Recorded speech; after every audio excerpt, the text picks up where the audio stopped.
कोई माता की उंगलियों पे न डाले पानी,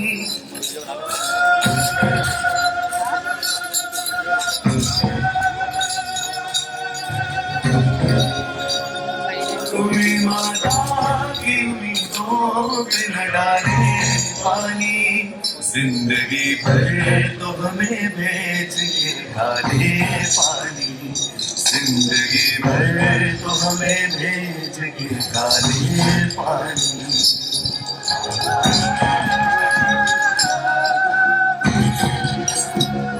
आसमान गुर्बत में रखा है हमें तड़पाने को, आहा जिस घर में हम तैयार थे मर जाने को, जीते जी हमसे छुड़ाया है लाश आने को, जिंदगी भर तो हमें भेज के डाले पानी, जिंदगी भर तो हमें भेज के डाले पानी। कोई माता की उंगलियों पे न डाले पानी, कोई माता की उंगलियों पे न डाले पानी, जिंदगी भर तो हमें भेज के डाले पानी, जिंदगी भर तो हमें भेज के डाले पानी, जिंदगी भर तो हमें भेज के डाले पानी। Please, can you leave it on me, please?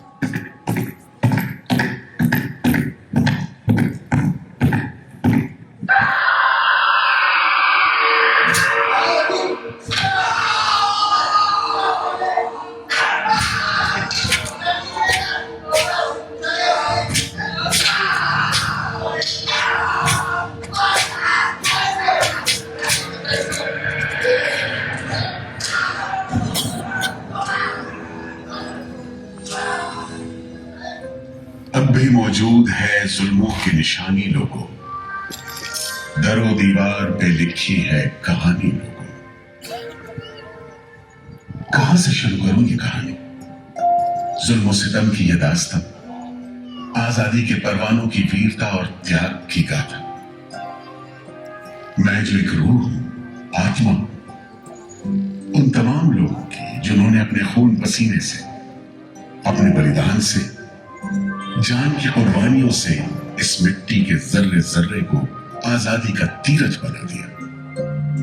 मैं गवाह हूं उस जुल्म का जो यहां आदम के बेटों ने आदम के बेटों पर बेरहमी से ढाई। सदियों से मैं इसी जगह मौजूद हूं।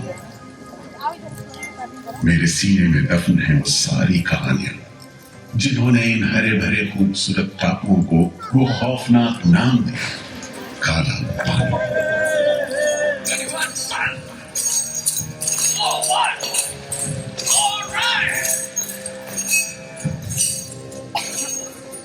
तो वहीं से शुरू करते हैं, उसी हरियाली से जो कैद करने वालों के जुल्म और कैदियों के खून पसीने से बेदाग थी।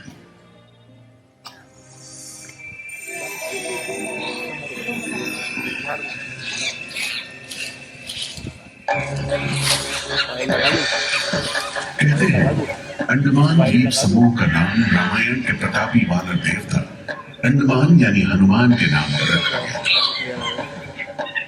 पुराने जमाने से ये कहानी चली आती है कि जब राम ने लंका पर चढ़ाई करने की योजना बनाई थी तो पहले इन्हीं टापुओं से धावा मारने की सोची थी, लेकिन बाद में इरादा बदलकर धनुष कोटि से हमला किया।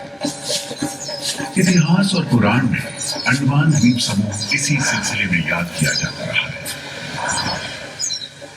उधर दूसरी शताब्दी के रोमन भूगोल शास्त्री टॉलमी ने इन टापुओं को दुनिया के पहले नक्शे में जगह दी और नाम रखा एग्डेमॉन, एक ग्रीक गॉड एगेमेम्नॉन के नाम पर, जो भाग्य का प्रतीक है। इन टापुओं की तरफ लोगों का आना शुरू हुआ।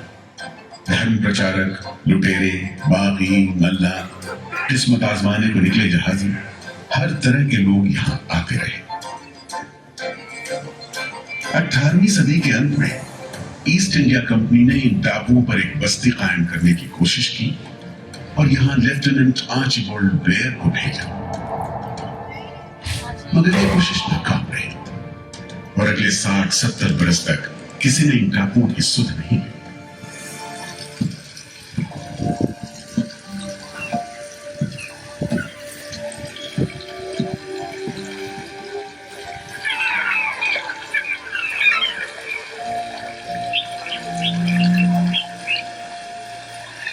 प्राकृतिक खूबसूरती और शांत समुद्र के बीच जिंदगी की खामोश लहरें उठती और बैठ जाती।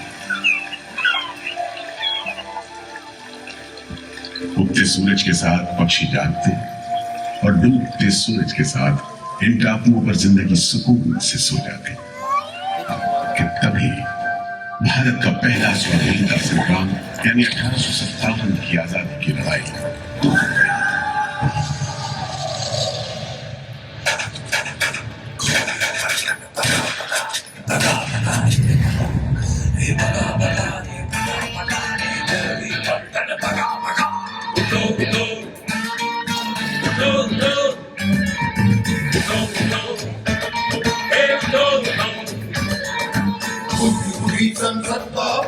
मंगल पांडे की ललकार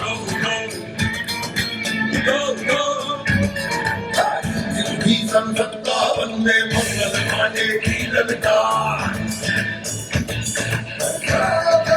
भारत छोड़ो जाओ अपने देश संभालो रानी झांसी तात्या दोगे रानी झांसी तात्या दोगे रानी दिल्ली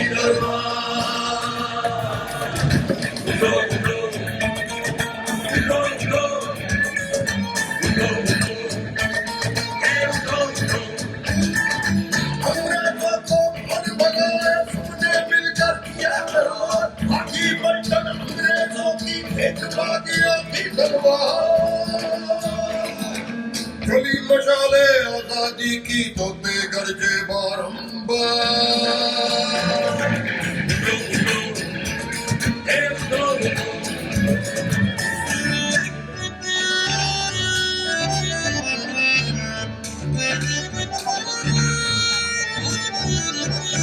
लोहे से लोहा बचता था मची हुई थी चीख पुकार लोहे से लोहा बचता था मची हुई थी चीख पुकार सुनो कंपनी वालों सुन लो सुनो कंपनी वालों सुन लो नहीं सहेंगे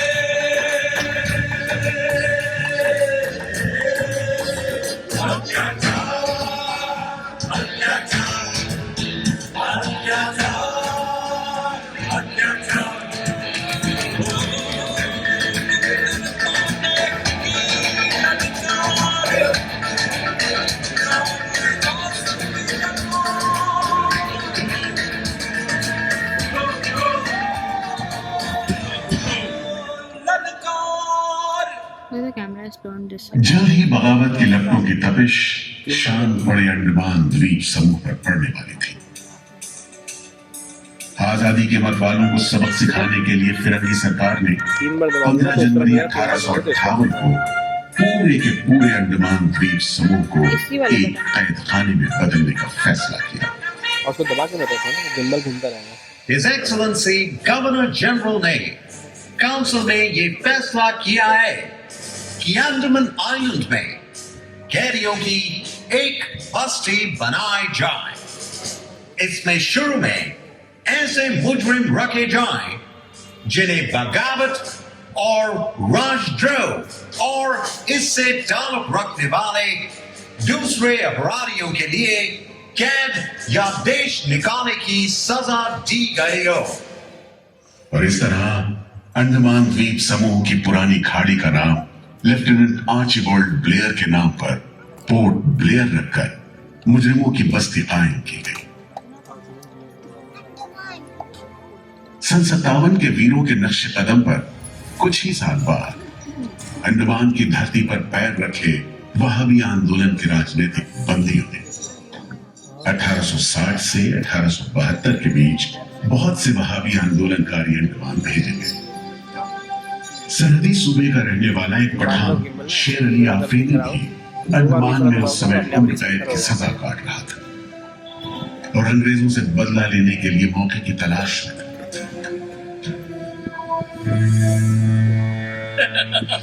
क्यों है शेर अली, तुम इस भीड़ भाड़ में कैसे?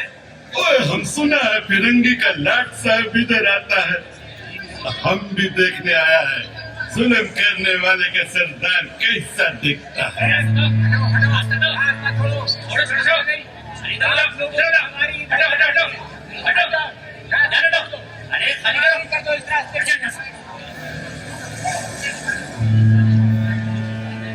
अरे देखो देखो, आ गए लॉर्ड साहब, अब भी बहादुर आ गए। मिस्टर बेल, मैं सोचता हूँ कि इस खूबसूरती के बीच रहने के लिए प्रिजनर होना भी मैं एक्सेप्ट कर लेता। Yes, indeed. Just look how beautiful this place is. ये प्रिजनर लोग इस खूबसूरती को नहीं देखते, वरना इस टापू को प्रिजन नहीं स्वर्ग समझते। यस सर, आप ठीक कहते हैं। तो इधर आइए प्लीज। हम तुमको खत्म करने का फिरंगी तालीम के साथ हैवानी सुलूक हम बर्दाश्त नहीं करेगा। अरे शेर अली है, सजा याफ्ता कैदी, सजा में रियायत पाकर नाई की दुकान चलाता है। जैसा कि होना था, शेर अली को फांसी हो गई।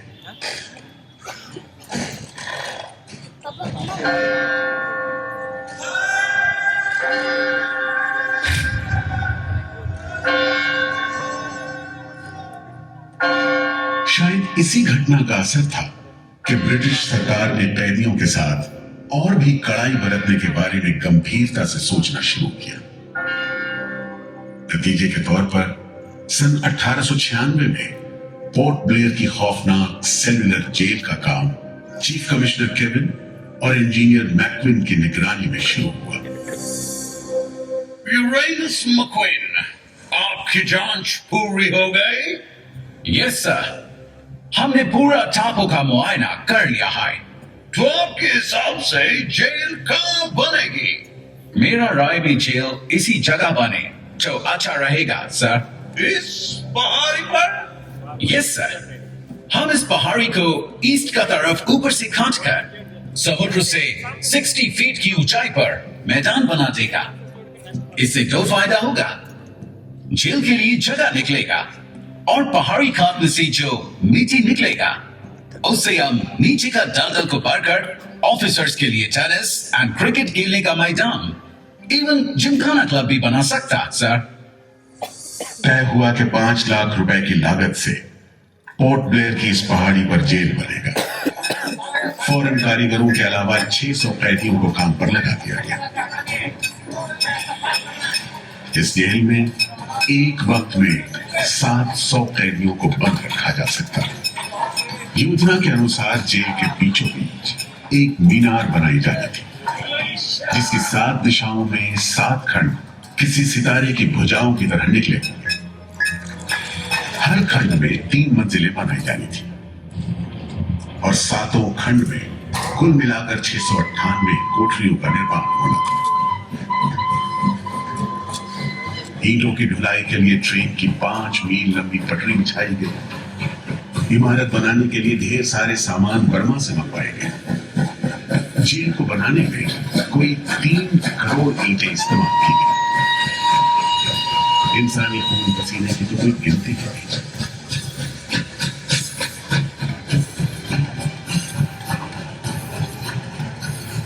सुबह दोपहर शाम रात कोड़े चलते रहे और काम होता रहा।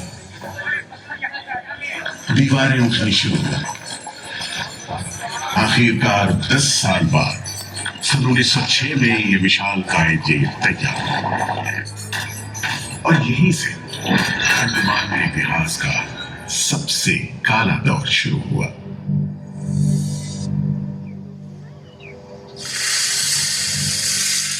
हाँ, सच कहते हो। आज भी उस दौर को याद करके झुरझुरी सी हो जाती है। मैं पुराना पीपल का पेड़ जेल खाना बनने के इस लंबे अरसे में हर रोज अपनी जान की खैर मनाता रहा, क्योंकि इस पहाड़ी पर उगे हुए घने जंगल साफ करने के दौरान बहुत से लोग थे जिनका ख्याल था कि मुझे भी और पेड़ों की तरह काट गिराया जाना चाहिए, लेकिन मैं बच निकला। मेरी किस्मत में शायद खड़ा रहकर इस जेल में होने वाली यातनाएं देखना लिखा था। हर एक कैदी जेल के फाटक के भीतर आकर मेरी डालियों के नीचे से ही निकला है।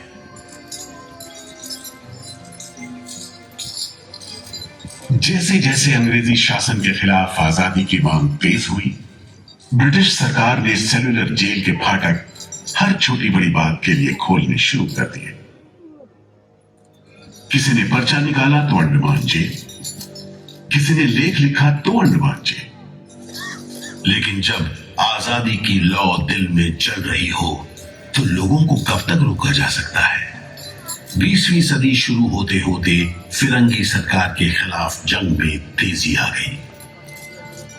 अलीपुर षड्यंत्र कांड, चटगांव डकैती कांड, काकोरी कांड, लाहौरी बम कांड, मोपला विद्रोह, नासिक षड्यंत्र, कितने मामले गिनवाए, ये सूची लंबी है। लिहाजा एक नए किस्म के अभियुक्तों ने अंडमान की सेल्युलर जेल में कदम रखा। ये नई किस्म थी क्रांतिकारियों की। क्या शानदार लोग थे, मस्ती में झूमते, गीत गाते जेल में कदम रख रहे थे, मानो जेल नहीं मंदिर जा रहे हो। आजादी के ये परवाने देश के कोने कोने से आए थे।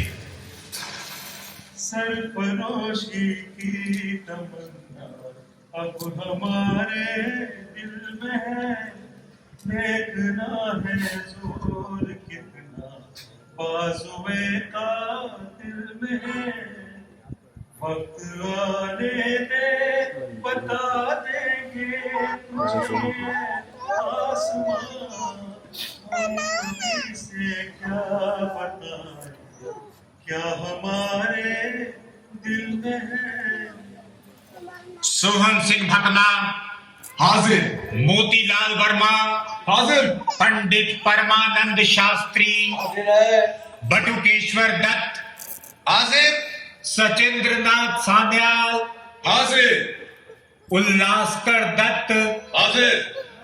पृथ्वी सिंह आजाद हाजिर। हर आदमी के दिल में स्वाधीनता की लौ जल रही थी। इस जोत को बुझाने का काम ब्रिटिश सरकार ने जिस अफसर को सौंपा वो था सेलुलर जेल का जेलर डेविड बेरी। जमादार। जी हुजूर। नया कैदी लोग आया? जी सरकार, सभी लाइन से खड़े हैं। ठीक है, सुनो, इनसे कह दो कि इस जगह पर हम शेर को पालतू बनाता है। तुम जेल का दीवार देखता है, जानता है इसको इतना नीचे क्यों बनाया? इधर से कोई भागने को नहीं सकता। यह सब तरफ 1000 माइल्स तक पानी है और ऊपर खुदा है, और तुम हमको देखते? हम इधर का खुदा है, डेविड बेरी।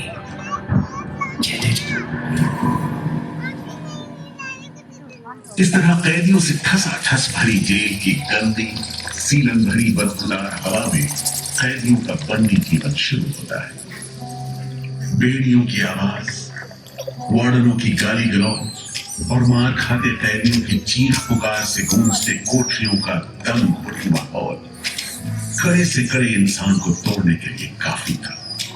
लेकिन इन कोठरियों में ऐसे बंदी भी आए जिन्हें ये माहौल हताश करने की बजाय जुल्म का मुकाबला करने की प्रेरणा देता रहा। वीर विनायक दामोदर सावरकर, ये नाम ऐसे ही बंदियों में बड़े सम्मान के साथ लिया जाता है।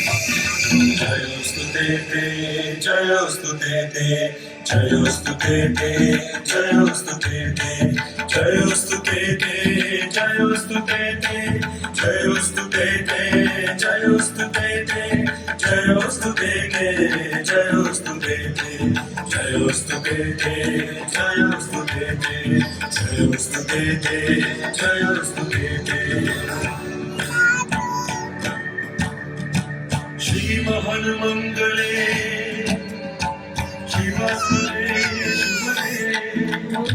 श्री महन मंगले ऊपर की तरफ पुश करो। शिवासुरे शुभरे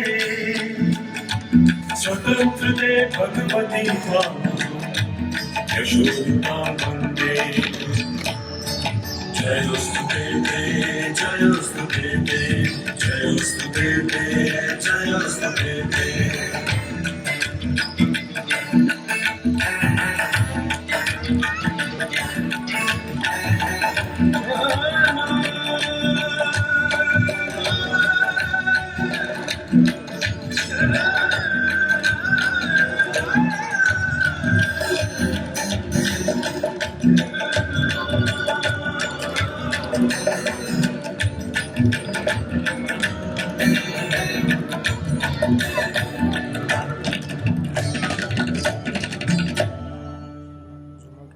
बेड़ियों में जकड़े वीर सावरकर जब सेल्यूलर जेल के अहाते में दाखिल हुए तो उनकी जंजीरों से जुड़े लोहे के पट्टे पर उनके जेल की मियाद खुदी हुई थी 50 बरस।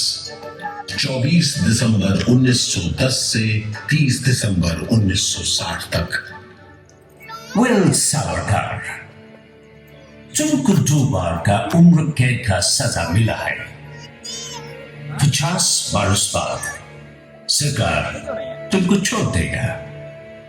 मिस्टर बेरी, तुम्हें विश्वास है कि तुम और तुम्हारी सरकार 50 बरस यहां रह पाएगी? सावरकर को इस बात में रत्ती भर भी शक नहीं था कि आजादी की जो लपटें हिंदुस्तानियों के मन में धड़क रही हैं, उन्हें अंग्रेज अब बुझा नहीं सकेंगे और जल्द ही उन्हें जाना होगा। इसी प्रबल विश्वास के बल पर सावरकर 10 बरस लंबा अरसा सेलुलर जेल की एक ही कोठरी में रह सके। उन्हें बहुत ही खतरनाक कैदी करार देते हुए इतने कड़े पहरे में रखा गया था कि उनके भाई गणेश को 2 बरस तक पता भी नहीं चला कि वीर सावरकर उनके ही नक्शे कदम पर चलते हुए सेल्यूलर जेल आ पहुंचे, जहां बरसों की तकलीफ है, जेलर के जुल्म है, कड़ी मेहनत और निदान धकेलापन है, जहां जिंदगी 13 फुट लंबी और 7 फुट चौड़ी कोठरी में सिमट कर रह जाती है।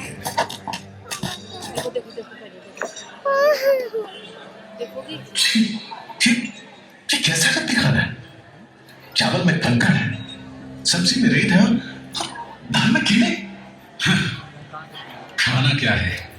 घास फूस है। बर्तन भी देखो कैसे टूटे फूटे, जंग से लाल और तेल से जुड़े हुए। सबसे ज्यादा कमी तो पानी की है। आज सुबह जब मैंने पानी मांगा, जमादार बोला दिन में 2 बार मिलेगा बस। अरे पीने लायक होता तो बात था, यहाँ कैसे इतनी बास मारता है कि नाक बंद करके पीना पड़ता है। इस खाने को कैसे खा सकते हैं? कैदियों को गाली देना या पीटना मामूली बात थी, चाहे वो खा रहे हों या काम कर रहे हों। और काम न सिर्फ मुश्किल था बल्कि उसका कोटा भी तय था। 7 में से 4 खंडों की कोठरियों में तेल निकालने के उपकरण लगे थे। दिन में बता रहा वही हिंदू भूषण, सुधीर, हेमचंद, तुम लोग इधर चलो, नारियल के बोरे उठाओ। हर बोरे में है 25 सेब नारियल। इन्हें पहुंचाओ 3री मंजिल पर। शाम तक हर आदमी को 30 पाउंड तेल निकालना है, समझे? हम इतना तेल कैसे निकालेंगे? वो मशीनें तो हाथ से चलानी पड़ती हैं। जबान मत लड़ाओ बदमाश। जो हाथ बम पिस्तौल चलाते हैं वो मशीन नहीं चला सकते। चलो जल्दी करो, भाग कर जाओ और काम करो।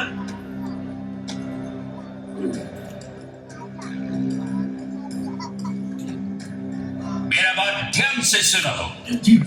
जो आदमी काम नहीं करे उसको पेट लगाओ। समझा? सजा दो, कोई छूट नहीं दो। छोटा पूरा कराओ। लेकिन तमाम मारपीट और गाली गलौज के बावजूद यदि कैदी काम पूरा न कर पाते तब जो सजा मिलती वो किसी की भी हिम्मत तोड़ने के लिए काफी थी। जमादार जी हुजूर, इसको 2 दिन तक टाट का वर्दी बना। कल से इसका खाना बंद। सिर्फ 2 कप खली दो। ये पहला बार काम नहीं पूरा किया। इस वास्ते इसको 1 हफ्ता हथकड़ी में रखो। ये बागी का बच्चा है, इसको बेड़ी डालो। इसको भी बेड़ी डालो 6 महीने तक। तुम अब तक 5 बार काम का कोटा पूरा नहीं किया, हम तुमको इस बदमाशी का मजा चखाएगा। जमादार जी हुजूर, इसको तन्हाई में रखो। Solitary confinement. कोठरी में काम दो। और इसको बेट लगाओ। और मारो, और मारो। नारे बोलेगा। बोल नारे, बोल बोल नारे, बोल बोल नारे, जितनी ताकत है बोल नारे।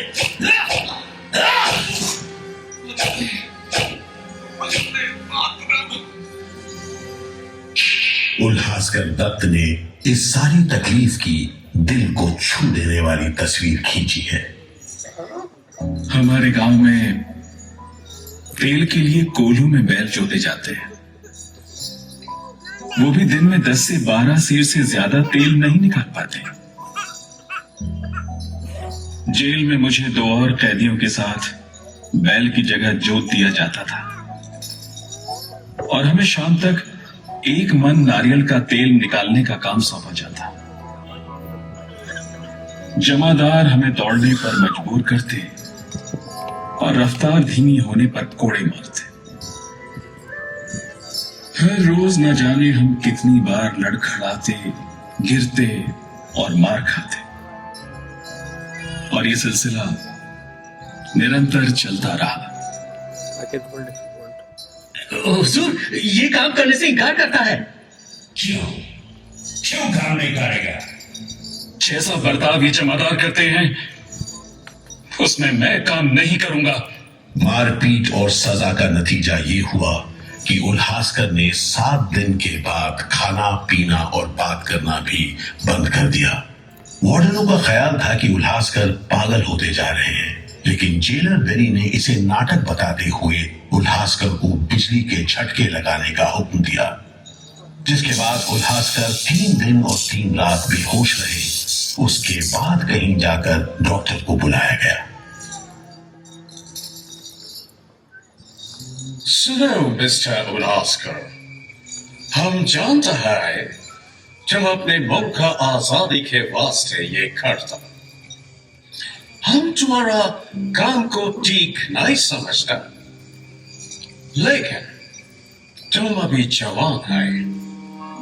एक दिन अपना सजा पूरा करके वापस अपना मुल्क जाएगा, तब अपना हाथ से जान क्यों लेता?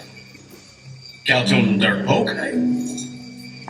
हम अपना सीनियर ऑफिसर का हुक्म नहीं बदल सकते, लेकिन तुम चाहेगा तो हम तुमको मेंटल हॉस्पिटल में भर्ती करा देगा।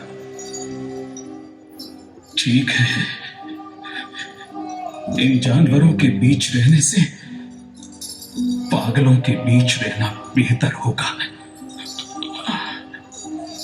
उल्हासकर की सारी तकलीफ का जेलर डेविड बेरी पर कोई असर नहीं हुआ। उल्हासकर के जाने के बाद बेरी ने वीर सावरकर को चिढ़ाते हुए पूछा, क्यों सावरकर, तुम भी पागलपन का बहाना करेगा क्या? तुम्हारे बाद मिस्टर बेरी। अच्छा। हाँ, जिस तरह के अत्याचार तुम कर रहे हो उनसे कोई भी आदमी पागल हो सकता है।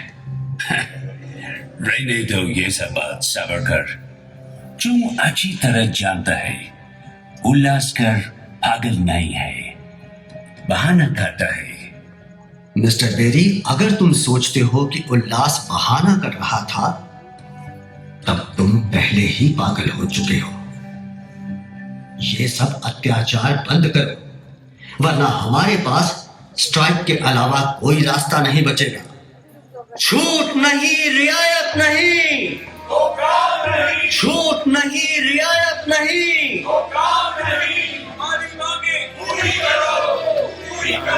कोई पे माइक होता है, मेरे माइक होता है, ऐसा नहीं होता है, माइक लगता है। बंदियों को छोड़ दो, बंदियों को छोड़ दो। और इस तरह कैदियों ने अपना आखिरी हथियार इस्तेमाल करना शुरू किया।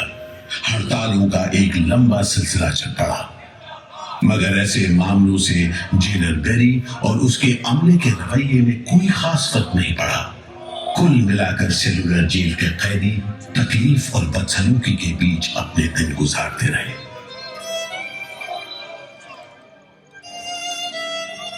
मगर एक सुख का स्मरण ना करना नाइंसाफी होगी।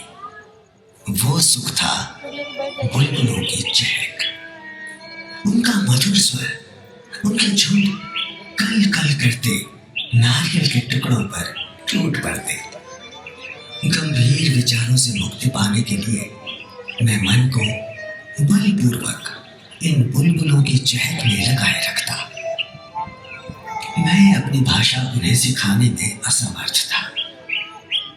यदि सिखा पाता तो मैं उन्हें देश प्रेम के गीत सिखा देता, ताकि अगर कोई मेरी कोठरी खोजता हुआ आए तो लोग कहें कि जिसके सामने बुलबुल देश प्रेम के गीत गा रही हो वही सावरकर की कोठरी है। एक बार में 3 कैदियों को फांसी पर लटका दिया जाता। दिल दहला देने वाली चीखें निकलती, जेल का घंटा घनघना उठता, जेल की मीनार पर लगी बत्ती जलती बुझती रहती और 8 मील दूर तक खड़े जहाजों तक खबर पहुंच जाती कि फिर से कुछ कैदियों को फांसी पर लटका दिया गया है। 12 मई 1933 को कैदियों ने फिर भूख हड़ताल का सहारा लिया। भूख हड़ताल करने वालों में सरदार भगत सिंह के बहादुर साथी महावीर सिंह भी शामिल थे। हड़ताल के 5वें दिन जब कैदियों को जबरदस्ती खुराक दी जाने लगी तो महावीर सिंह ने ताकतवर विरोध किया। सालिमों, तुम नहीं जानते कि हम कौन हैं। हम मर सकते हैं और छुपकर नहीं रह सकते। हमें ऑर्डर मिला है तुम्हें दूध पिलाने का। चलो जमादार, पकड़ो इसे। चलो जिंदाबाद।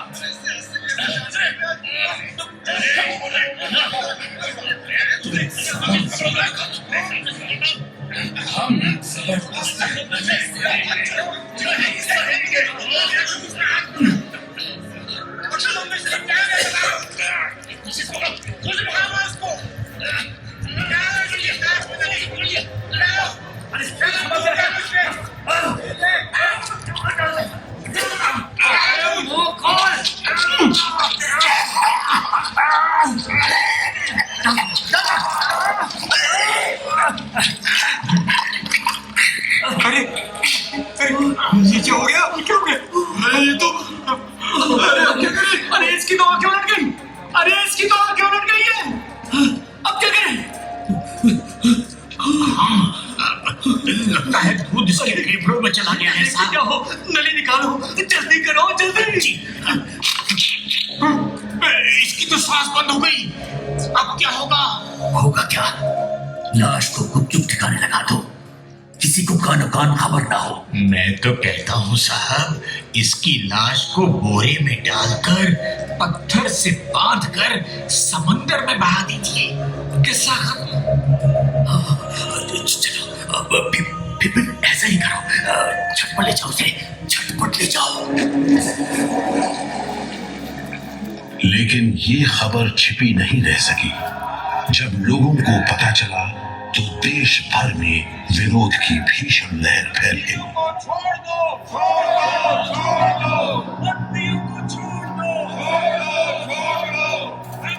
और फिर 45 दिन बाद 26 जून 1933 को जेल अधिकारियों ने हथियार डाल दिए। लेकिन देश अभी भी गुलामी की जंजीरों में जकड़ा हुआ था। इन्हीं हालात में सन 1937 के संवैधानिक सुधार लागू किए गए और कांग्रेस ने अनेक प्रांतों में मंत्रिमंडल कायम किए। स्वाधीनता की तरफ बढ़ते कदमों में तेजी लाने के लिए अंडमान के सेलुलर जेल के बंदियों ने भी आवाज बुलंद की। बंदियों की रिहाई, स्वदेश वापसी और राजनीतिक बंदियों के लिए बेहतर सुविधाएं हासिल करने की मांग को लेकर 24 जुलाई 1937 को सेलुलर जेल के कैदियों ने सामूहिक अनशन शुरू किया। जिंदाबाद इनकलाब, जिंदाबाद वंदे मातरम, वंदे मातरम। अंग्रेज सरकार मुर्दाबाद, अंग्रेज सरकार मुर्दाबाद। भारत माता की जय, भारत माता की जय, भारत माता की। इस भूख हड़ताल का असर पूरे देश पर पड़ा। जगह जगह कैदियों के समर्थन में आंदोलन होने लगे। सारे देश के राजनीतिक बंदियों ने अनशन शुरू कर दिया।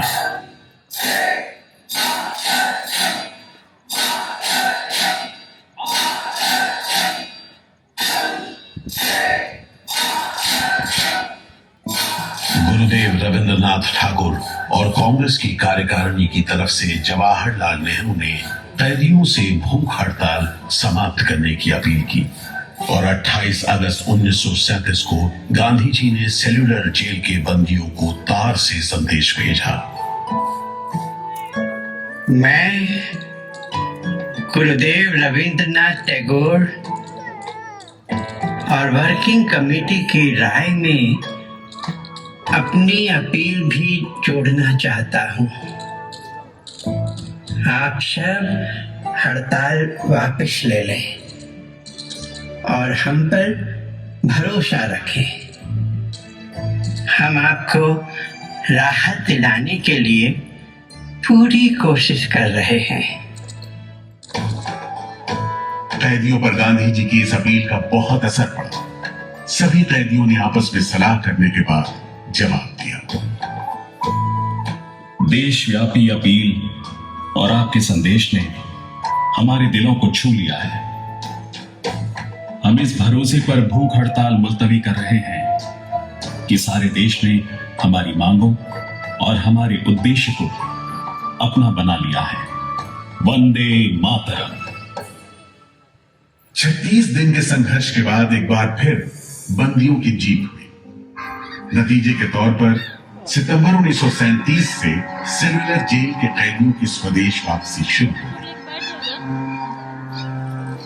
आखिरी जत्था जनवरी 1938 में रवाना हुआ और 80 साल बाद सेलुलर जेल राजनीतिक बंदियों से खाली हो गई और अंडमान द्वीप समूह के इतिहास का एक तकलीफ देकर खत्म हो गया। दे दो, मैं ले लूंगा।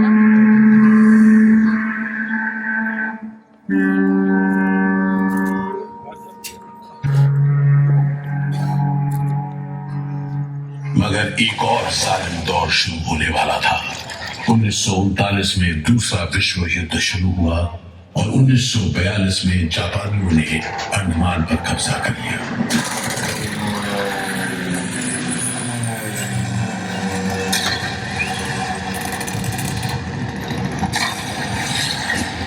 हालांकि अंडमान पर जापानियों का कब्जा सिर्फ 3 साल रहा, लेकिन इस अरसे में भी उन्होंने काफी जुल्म किया।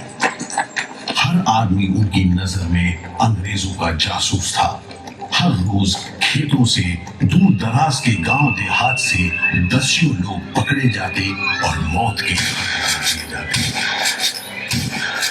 बहुत से लोग तो खाने की कमी के कारण जहाज पर लाद कर दूर समंदर में फेंक दिए।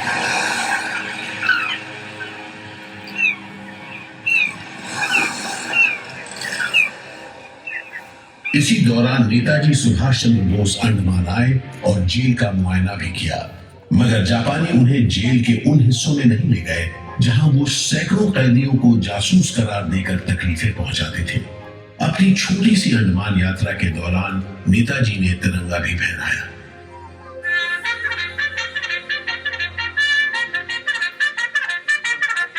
अगस्त 1945 में दूसरा महायुद्ध समाप्त हुआ और 3 साल 6 महीने 15 दिन के कब्जे के बाद अक्टूबर 1945 में अंडमान की जापानी छावनी ने अंग्रेजों के आगे हथियार डाल दिए।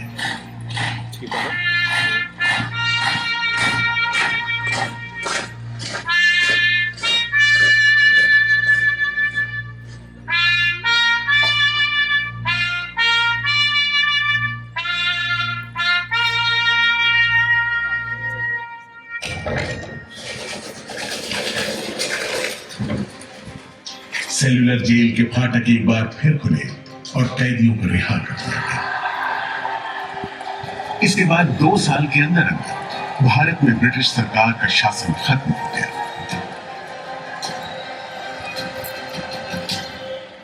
अंडमान द्वीप समूह अब काला पानी के खौफनाक नाम से नहीं जाना जाता, लेकिन ये सारी तकलीफें जो आजादी के प्रेमियों ने यहां झेली, वो सारी कुर्बानियां जो देशभक्त वीरों ने यहां दी, आज भी देशवासियों के दिलो दिमाग पर छपी हुई है।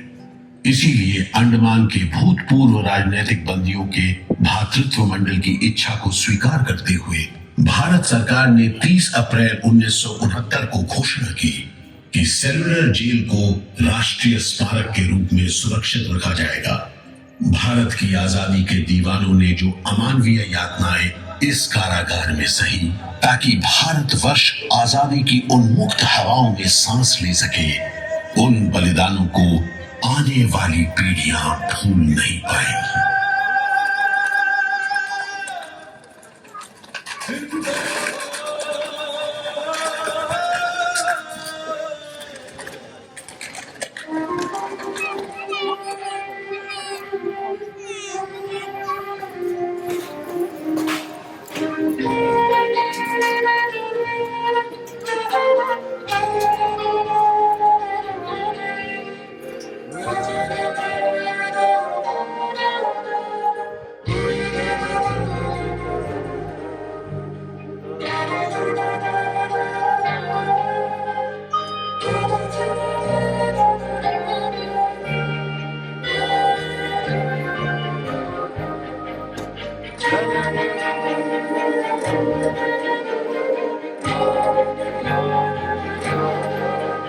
Oh,